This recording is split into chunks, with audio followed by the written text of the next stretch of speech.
Ladies and gentlemen, let me begin today by reminding you of one of life's greatest gifts, the opportunity to begin again. You see, life does not ask for perfection, it asks for participation. And every so often, life hands us a season, a moment, an opening where the world grows quiet enough for us to hear our own thoughts, examine our own direction, and decide who we will become. I call that season winter. And in my years of studying success and failure, I've learned that winter is not the punishment of life, it is the preparation. Winter is the pause before the planting, the silence before the breakthrough, the cold that sharpens the character. Now today I want to talk about what I call the winter discipline arc. A simple 30-day journey that gives you the chance to do something most people never do, change direction with intention. Because your life changes the day you make a decision. A real one, not a casual, maybe someday. Not a wish, not a hope, but a decision backed by action. And winter, my friends, is the perfect time for such a decision because winter strips away the noise. Winter slows the world down. Winter reveals what we've been ignoring. Winter shows you the truth about your habits, your thinking, and your priorities. Most people misunderstand discipline. They think it's about restriction, but discipline is really the highest form of freedom because it gives you control over your days, your habits, and ultimately your destiny. And that's what this 30-day winter arc is all about. It's not about punishing yourself or overwhelming your schedule. No, it's about reclaiming your direction. It's about saying, for the next 30 days, I will not drift. I will design. It's about stepping out of the crowd that waits and hopes and postpones, and stepping into the circle of the few who take life into their own hands. For the next month, we're going to rebuild 3 pillars: your mind, your habits, and your future. We'll begin with the mind because that's where philosophy is born. We'll build habits because habits determine the future. And then we'll shape your direction because direction, not intention, decides destiny. And if you'll walk with me through this winter arc, you'll find that 30 days is more than enough to begin changing the way you think, the way you operate, and the way you respect yourself. So let's begin. Let's enter your winter discipline arc quietly, intentionally, and with the understanding that the next 30 days could become the turning point you've been waiting for. Not because life changes overnight, but because you do. And when you change, everything else gets the message. Now let's turn our attention to one of the most profound concepts I ever learned about life: the seasons. You see, life comes wrapped in the laws of nature, and if you don't understand the seasons of life, you will misinterpret the seasons of your growth. You'll complain in winter, relax in spring, neglect in summer, and wonder why there's nothing to harvest in the fall. But once you understand the rhythm, once you see the pattern, life begins to make sense, and more importantly, your decisions begin to make sense.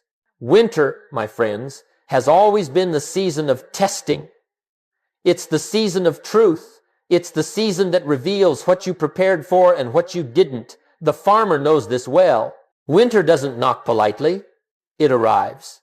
It doesn't ask, are you ready?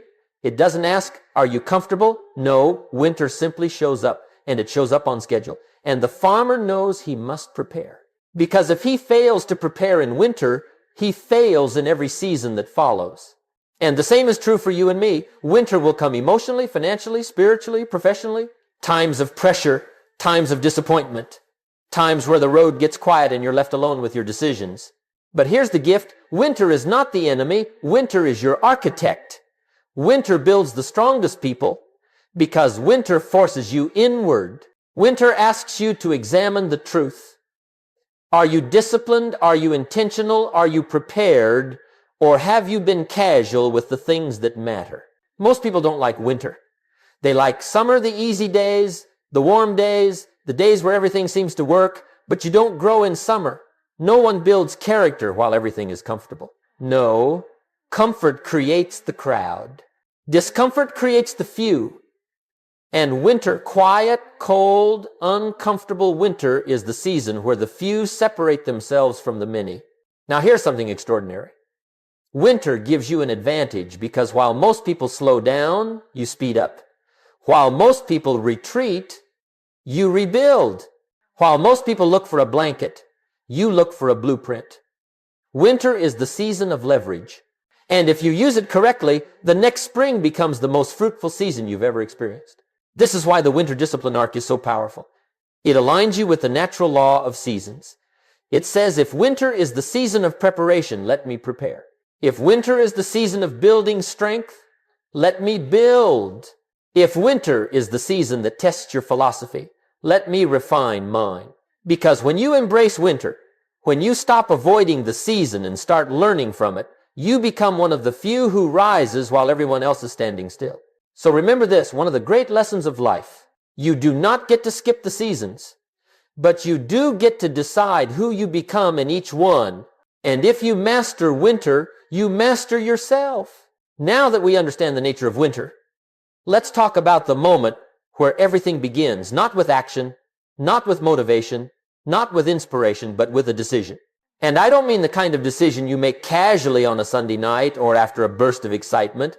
I mean the kind of decision that draws a line in the sand, the kind that separates the life you've lived from the life you intend to create, the kind that says, I'm done waiting.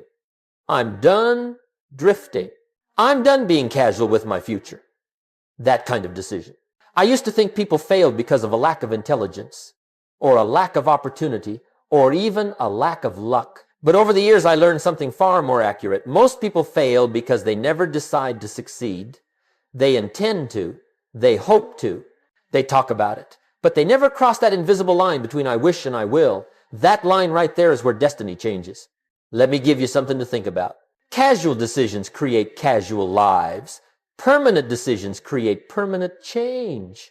Most people spend their lives in the first category. They decide like this. Maybe I should start. Maybe I'll try. Maybe when things calm down, I'll get serious. But that's not a decision. That's a delay disguised as intention.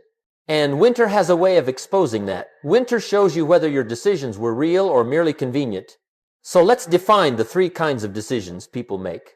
1, the casual decision. This is the kind of decision you make because you feel guilty for not doing something sooner. It lasts a day, maybe a week. It doesn't change you, and it certainly doesn't change your life. 2, the emotional decision.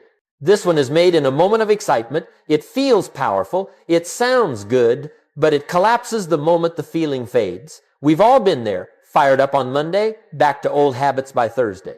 3, the philosophical decision. Now this is the rare one. This is the decision that changes everything. It's not made with emotion. It's made with clarity. It's deliberate. It's calm. It's rooted in a new philosophy of who you will become. And once you make a philosophical decision, you no longer negotiate with moods or circumstances or convenience. The decision stands, and you rise to meet it. The winter discipline arc requires that third kind of decision. Because if you don't decide firmly, life will decide for you. If you don't choose discipline, convenience will choose you. If you don't choose growth, comfort will choose you. And comfort is far more persuasive than we like to admit. So here is the invitation. For the next 30 days, choose to act on principle, not emotion. Tell yourself, for these 30 days, my decisions will not bow to my moods. My actions will not depend on how I feel that morning. My progress will not wait for motivation, because here is the truth you must remember. You don't start changing your life when conditions improve. You start changing your life when you decide. And most people never make that real decision. They wait and wait and wait. But the few, the ones who rise, the ones who rebuild, the ones who transform, they decide once and then they honor that decision daily. So today, cross that line. Make the decision most people never do. Because the next 30 days will not just rebuild your habits, they will rebuild your confidence, your direction, and your identity. Now, once a decision has been made, truly made, the next question becomes, how do we begin each day so that the decision stays alive? Because a decision without a daily ritual will fade like mist in the sunlight. And the quickest way to lose your direction is to wake up each morning without one. So let me give you a principle that has shaped the lives of the top performers, the high achievers, the few who rise above the many. If the morning is strong, the day is strong. The average person starts the morning in reaction. They wake up late, rush, check their phone, check their messages, start the day responding instead of directing. And when you start in reaction, you spend the rest of the day trying to catch up. But the few, the disciplined, the intentional, the ones who design their life, they begin their mornings with structure. They begin with philosophy. They begin with clarity. So for this winter discipline arc, let me give you a simple morning foundation, a ritual that doesn't require hours, just intention. And if you practice this every morning for 30 days, you'll build a level of direction and self-respect the average person never experiences. 1. Feed your mind before the world feeds distraction. 10 minutes, that's all I ask. 10 minutes of reading something that lifts your thinking, something that challenges you, guides you, expands you.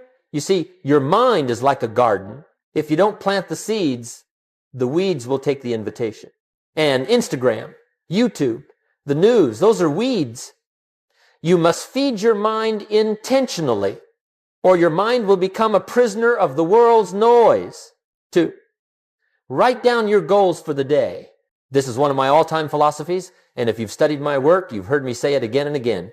Don't start the day until you've finished it on paper. 3 goals for the day. 1 goal for the week. 1 personal trait you intend to embody. Discipline, consistency, courage. When you write your goals, you give the mind a target. And the mind loves a target. Without it, your day becomes a wandering experience instead of a purposeful one. 3. Take 1 act of courage every morning. This is where the few separate themselves from the many. Every morning, ask yourself, what is 1 courageous action I can take today that will move my life forward? It might be a message you've avoided, a skill you've postponed, a conversation you've feared, a commitment you've delayed. 1 act of courage a day changes self-doubt into self-respect. And respect is the foundation of discipline. 4. Choose 1 identity statement for the day. Now I am not talking about fantasy affirmations. I'm not talking about pretending you're a millionaire when your bank account says otherwise. No, I'm talking about a statement of behavior, not imagination. Something like, today I act like the few. Today, my decisions override my moods. Today I keep the promise I made to myself. These are not affirmations, they are philosophies. And philosophies govern behavior.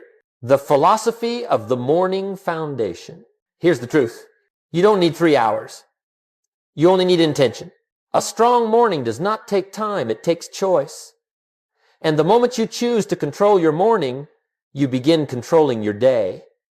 And when you control your day, you begin controlling your life. And let me promise you something. After 30 days of beginning like the few, you will no longer recognize the person you used to be among the many. Because mornings shape identity, and identity shapes destiny. Now that your morning has given you clarity, let's talk about the part of the day where most people lose their edge, the hours between morning intention and evening reflection. This is where the winds of distraction blow the strongest. This is where the moods change, the emotions shift, and the world makes its demands, and this is where the average person slips back into old patterns. But it is also where the few, those rare individuals who decide to rise during their winter arc, begin to separate themselves through discipline. Let me give you a phrase to remember. Direction is more valuable than speed. Plenty of people move fast. Not many move intentionally. And the ones who move intentionally are the ones who change their lives. So here's how to structure your daytime hours in a way that honors your morning decision and builds the momentum you need to transform your habits. 1. Begin with the rule of direction.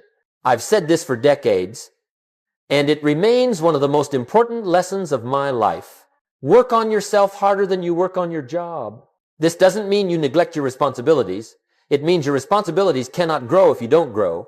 So every day, before the world pulls you into its urgency, give yourself a block of time for personal development, learning, building a skill, studying a craft, improving your mind. Even 30 minutes builds value. And when you increase your value, the marketplace responds. 2. Practice the law of the few simple disciplines. People often look for big breakthroughs. But I'll tell you the truth. Success is built on a handful of simple disciplines practiced daily. During your winter arc, identify 3-5 disciplines you will practice no matter what. 1 hour of deep, focused work. 1 session of physical movement. 1 personal financial action. 1 skill that increases your future income. 1 act of contribution or kindness. Don't confuse complexity with progress. Simple disciplines done well become extraordinary results over time. 3. Audit your environment throughout the day. Your environment is silently shaping your habits. Every minute, every hour. And most people don't realize that the biggest threat to their progress is not failure, it is the invisible weight of a low-quality environment. Ask yourself throughout the day, what am I listening to? Who am I around? What am I consuming? Is this helping me or hindering me? Because one thing is certain. You cannot rise in an environment committed to drifting. 4. Build the power of momentum. Momentum is a force that makes discipline easier. But here's the challenge. Momentum doesn't show up automatically. Momentum must be created through consistent action. And once it arrives, it protects your discipline from your moods. The first 7 days of your winter arc are for starting. The next 23 days are for accelerating. And the more you accelerate, the less you have to push. 5. Choose discipline over mood. This is one of the great dividing lines in life. The average person asks, do I feel like it? The exceptional person asks, did I decide it? And let me tell you something. Discipline weighs ounces, but regret weighs tons. Every time you choose discipline, you lighten the weight of your future. Every time you choose mood, you add weight you'll eventually have to carry. 6. Treat each day as a vote for your future identity. Every action you take during the day is casting a vote either for who you used to be or who you are becoming. The winter discipline arc is not just about 30 days of activity. It's about 30 days of voting for a stronger identity, one decision at a time. And if you follow this daytime structure, something remarkable will happen. Your actions will stop relying on motivation. Your habits will stop collapsing under pressure. Your progress will stop depending on good days. You will finally become the kind of person whose habits match their ambitions. That, my friends, is how the few live. Not dramatically consistently, not emotionally philosophically, not by mood, by principle. Now let's talk about the part of the day that most people neglect, the evening. And I'll tell you this, neglecting the evening is one of the great tragedies of personal development, because the evening, my friends, is where the learning happens. The evening is where the growth settles in. The evening is where you turn experience into wisdom. You see, the morning gives you direction, the day gives you action, but the evening gives you understanding. And without understanding, even the best of efforts will eventually collapse. I used to teach this principle everywhere I went. Don't let your learning be wasted by skipping the reflection. Because a day unexamined is a day unearned. A day without reflection is a day that slips through your fingers without leaving anything behind. So during your winter discipline arc, the evening is not a time to drift into bed. It is not the time for random entertainment or endless scrolling or forgetting the commitments you made that morning. No, the evening becomes your moment of mastery, a quiet space where you gather the lessons of the day, strengthen your identity, and prepare tomorrow before tomorrow arrives. Let me outline your evening arc in a simple, powerful structure. 1. Engage in daily reflection, 5-10 minutes. Sit with your thoughts, not with your phone, not with the television, not with the noise of the world, but with yourself. Ask these 3 questions. What did I do well today? What did I avoid that I shouldn't have? What can I adjust for tomorrow? These questions seem simple, but the disciplined practice of asking them changes everything. Reflection turns experience into instruction. It transforms mistakes into adjustments, and it converts effort into wisdom. The average person repeats days without learning. The exceptional person learns from each day and never repeats the same mistake twice. 2. The daily scorecard. Now this one is important. Give your day a score 1 through 10, not emotionally, Not dramatically, but honestly. Ask yourself, did I act with discipline today? Did I follow the plan I wrote in the morning? Did I keep the promises I made to myself? Did I waste valuable time? Here's why the scorecard matters. You can't improve what you don't measure, and you can't respect what you don't review. A scorecard builds accountability, and accountability builds character. 3. Celebrate the small wins. The world teaches us to celebrate only the big victories, but big victories are rare. Small victories are daily, and if you only celebrate the big ones, you starve your spirit. Every day in your winter arc, recognize one small win. You showed up. You completed a task you avoided. You said no to something that weakened you. You honored your morning decision. Small victories build the foundation of self-respect. And self-respect is the birthplace of confidence. 4. Prepare tomorrow tonight. One of my favorite philosophies is this. Tomorrow begins tonight. Before you go to bed, set out your clothes. Prepare your workspace. Write down your top goals for tomorrow. Organize anything that would cause friction in the morning. Preparation reduces resistance. And when resistance is low, discipline becomes easier. Most people wait until morning to prepare. But by then, their emotions are already involved. And emotions are unreliable allies. Preparation is the antidote. 5. Reinforce your identity. As you close your day, remind yourself, I honored my decisions today. Or, if you didn't, tomorrow, I adjust. Not quit, adjust. Identity is formed in these quiet conversations you have with yourself. And your winter arc is slowly sculpting a new identity, a person of discipline, consistency, and intention. The philosophy of the evening arc. If the morning sets your direction and the daytime builds your momentum, the evening is where you shape your identity. And identity, not motivation, determines the future. Ladies and gentlemen, the greatest transformation of the winter arc is not what you achieve, it's who you become. And who you become is shaped, refined, and strengthened at the end of each day when you choose to reflect, adjust, and recommit. A well-lived day begins with purpose and ends with wisdom.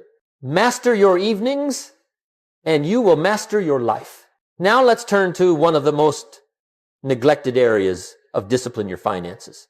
And let me tell you something that may surprise you. Most people don't struggle financially because of the economy, or their job, or even their income. No. Most people struggle financially because of habits, not circumstances. I learned early in my life that if you can't manage a little, you'll never manage a lot. And this winter discipline arc, this season of tightening, sharpening, strengthening, must include your financial life. Because a life of discipline that ignores money is a life that will eventually collapse under unnecessary stress. It's not the big purchases that ruin most people. It's the small ones repeated daily. It's the mindless spending, the emotional buying, the lack of planning, the hidden leak that becomes a flood. But let me give you the good news. Financial discipline is not complicated. It simply requires awareness, structure, and intention, the same principles we've been applying to every other part of your winter arc. Let me guide you through the financial foundation of this season. 1. Start with a simple observation. Where is your money going? Before you change anything, observe it. For 7 days, just 7. Write down every dollar spent. You don't need a fancy spreadsheet or a complex app. A notebook will do. Most people avoid this step because it shows the truth. But truth is the beginning of mastery. When you observe your spending, something incredible happens. You regain awareness. And awareness, just awareness, can save you hundreds a month without changing your income. 2. Create a small money rule you follow every day. Not a big rule. Not a dramatic rule. A small rule. Something like, no spending before noon. 1 treat a week, not 1 a day. Always wait 24 hours before buying something over $25. Small rules protect your future from impulsive choices. Small rules build the muscle of financial self-respect. And most importantly, small rules are sustainable. Remember, discipline succeeds when it's simple. 3. Build a habit of paying yourself first. This is one of my oldest teachings and one of the most powerful.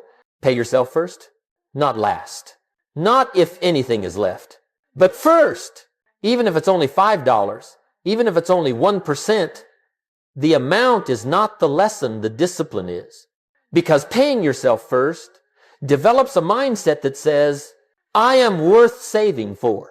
And when that philosophy takes root, your entire relationship with money changes. 4. Reduce financial leakage. There are only 2 ways to improve your financial life. Earn more or stop unnecessary loss. And most people need to focus on the second before the first. Look at your subscriptions, your dining, your habits, your emotional purchases. The average person loses more money from leakage than from low income. The goal here is not deprivation. The goal is awareness followed by intelligent adjustment. 5.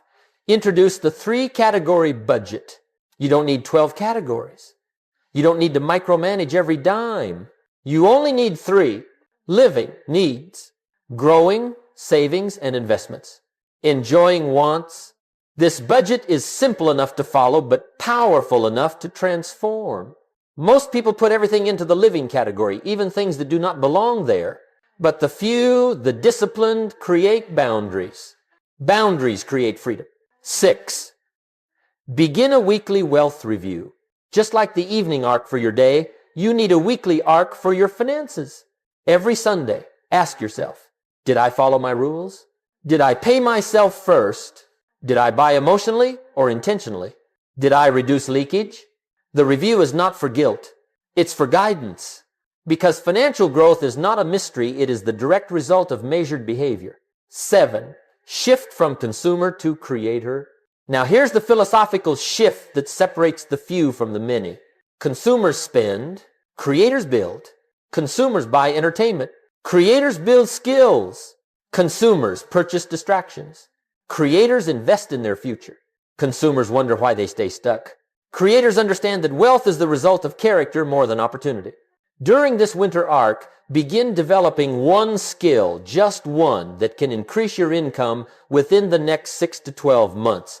Skill is the engine of earning, the philosophy of the financial arc. The crowd sees money as something outside their control. The few see money as something shaped by daily decisions. Money, like discipline, grows through intention. And when you take charge of your finances, you take charge of your future. Because the greatest freedom is not found in spending, it's found in stability. Let this winter discipline arc be the season you strengthen not only your mind and habits, but also your financial foundation. When this season ends, you should step into spring with clarity, confidence, and control. Now, ladies and gentlemen, let's talk about the deepest transformation of the winter discipline arc, the transformation of identity. Because everything we've discussed so far, your mornings, your actions, your evenings, your finances, none of it becomes permanent until your identity changes. You see, behavior without identity becomes temporary, but identity-backed behavior becomes automatic. And the few, the exceptional, the disciplined, the ones who rise, have a different identity than the many. Let me tell you something important. You will never act consistently in a way that contradicts how you see yourself. So if you see yourself as undisciplined, you will sabotage discipline.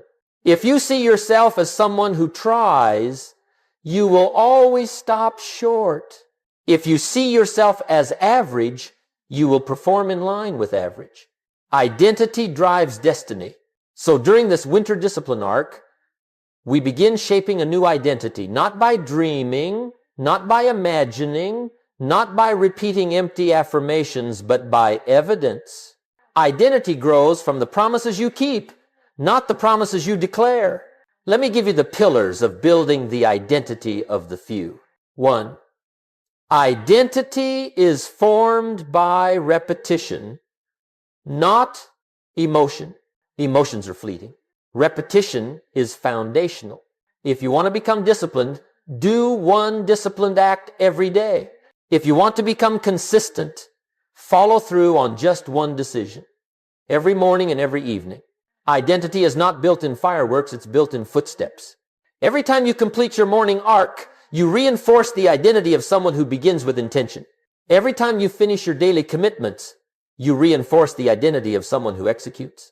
Every time you reflect in the evening, you reinforce the identity of someone who learns. Identity does not require intensity, it requires continuity. 2, identity strengthens when you stop negotiating. Average people negotiate with their weakness. The few negotiate with their potential.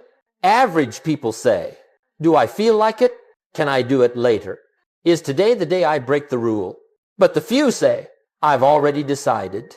And once a decision is made, the negotiation ends. Let me tell you something profound. Every negotiation with your weakness weakens your identity. Every victory over your weakness strengthens it. This winter arc is where you stop treating weakness as a counselor and start treating discipline as your guide. 3, identity grows when you respect your own word. If you want to change your life, respect your commitments, even the small ones, especially the small ones. Human beings build trust in themselves the same way they build trust in others, through consistency. When you keep your word to yourself, even in private, identity shifts from doubt to confidence. The average person only follows through when watched. The few follow through because they are watching themselves. And that is the difference between external discipline and internal integrity. 4, protect your environment like your identity depends on it, because it does. Let me give you a truth. Your environment is stronger than your willpower. You can have the greatest goals, the strongest desires, the most beautiful dreams, but if you surround yourself with distraction, negativity, and comfort seekers, identity will erode. During this winter arc, reduce the time you spend around the average mindset. Not because you're better than others, no, but because identity is contagious. Spend more time learning from the disciplined, the intentional, the focused. Let their identity reinforce yours. 5, see failure as feedback, not identity. Average people let failure sculpt their identity. The few let failure sculpt their strategy. Let me say that again. Failure should adjust your method, not your identity. The moment you see failure as evidence, not definition, your world expands. Every setback becomes instruction. Every mistake becomes data. Every challenge becomes training. This is the identity of the few. They don't fear failure because failure never tells them who they are. Only their decisions do. 6, choose the story you tell yourself. Now here's something fascinating. Your identity is a story you repeat. But you can change the story. You can rewrite the narrative. You can shift from, I've always been inconsistent, to, now I practice consistency daily. From, I'm not disciplined, to, I build discipline one promise at a time. Identity is not fixed. It is forged. Forged by repetition, by choice, by evidence, and by direction. 7, identity is reinforced by living the winter arc. When you follow the morning arc, you shift identity. When you follow the daytime arc, you strengthen identity. When you follow the evening arc, you refine identity. When you follow the financial arc, you stabilize identity. And when you follow all arcs together, you become someone the average person no longer recognizes. The winter arc is not just about habits. It's about becoming the person capable of living the life you desire. A life without the identity of the few will always collapse under the habits of the many. So let this winter season be the season you rewrite your identity quietly, consistently, powerfully. Because once identity changes, behavior becomes automatic. And once behavior becomes automatic, success becomes predictable. Well, ladies and gentlemen, here we are, the end of the winter discipline arc. And if you've stayed with me through all these principles, all these structures, all these philosophies, let me congratulate you. Not because you listened, but because you're preparing to apply. Listening builds knowledge. Application builds character. And character, well, that builds everything else. Let me leave you with a few final thoughts to carry into the days, the weeks, and the months ahead. You see, winter is not just a season on the calendar, it's a metaphor. A metaphor for the cold times, the hard times, the quiet times, those seasons when no one is watching, no one is applauding, and no one is rewarding your effort. Winter is where growth hides beneath the surface. Winter is where roots strengthen. Winter is where character is built. And that's why the winter arc is so important. Because spring, the season of opportunity, belongs to the one who prepared in winter. Most people do not lose because they lack potential. They lose because they lack preparation. They lack discipline. They lack the structure that carries them forward when emotion fades. You, on the other hand, you've now learned how to build it. You've learned the morning arc, where you direct the day before the world can distract it. You've learned the daytime arc, where choices become motion and motion becomes momentum. You've learned the evening arc, where reflection strengthens wisdom and wisdom strengthens identity. You've learned the financial arc, where small disciplines guard your future from unnecessary stress. And you've learned the identity arc, the greatest of them all, because identity sustains discipline long after motivation leaves. Now the question becomes, what will you do with this? Not tomorrow, not next week, but today, this very day. Because the crowd waits, the many postpone. The average hope for a better mood, a better month, a better circumstance. But the few, the exceptional, take action now, right now, before they feel ready, before they feel confident, before everything is perfect. Because they understand something the crowd never will. Readiness comes from action, not before it. Confidence comes from consistency, not from hope. Change comes from choice, not from time. So let me issue the final challenge of this winter discipline arc. For the next 30 days, just 30, live as if you are already the disciplined version of yourself. Follow the morning arc without negotiation. Follow the daytime arc without excuse. Follow the evening arc without delay. Follow the financial arc without emotion. Follow the identity arc with unwavering commitment. And after 30 days, something remarkable will happen. You won't need motivation to keep going. You won't need reminders. You won't need to force yourself. Why? Because the habits you repeated will solidify into identity. And identity will do the work automatically. Ladies and gentlemen, the winter discipline arc is not a program, it is a turning point. A moment where you step across the line between the many who wish and the few who will. So my final message is simple. Don't go back to average. Average is crowded. Average is comfortable. Average is familiar, but familiarity is the enemy of progress. Instead, step forward. Walk into spring, prepared, confident, disciplined, intentional. Let the world see the difference. Let your results speak louder than your declarations. Let your actions prove that you are no longer part of the crowd, but part of the few. And remember, success is not something you pursue. Success is something you attract by the person you become. Become that person. Start today. Live it daily. And your life will never be the same